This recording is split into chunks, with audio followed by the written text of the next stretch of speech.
sosok penting duduk berdampingan, membuka peta wilayah, menyatukan pikiran, dan menguatkan komitmen. Mereka adalah Kepala Desa atau Giucik, Babinsa Koramil Julok, dan Babin Kamtipmas Polsek Julok.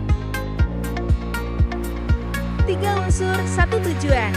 Menjaga, membangun, serta mengayomi masyarakat di tanah leluhur. Sinergitas 3 pilar di Gampong Uli Ateung bukan sekadar slogan yang terpampang di dinding kantor desa.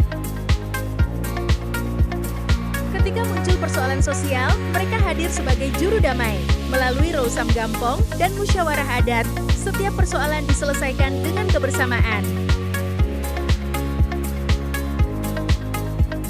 Melalui komunikasi yang terbuka dan koordinasi yang kuat, Gampong Uli Ateung terus tumbuh menjadi wilayah yang aman, terjaga dari ancaman narkoba, terhindar dari perjudian, serta terlindungi dari berbagai potensi gangguan kriminalitas. Masyarakat dapat beristirahat dengan tenang di malam hari, dan para petani serta nelayan dapat bekerja dengan rasa aman di siang hari. Inilah wajah nyata sinergitas, cerminan nilai luhur kebersamaan di Aceh Timur, ketika pemerintah desa, TNI, dan Polri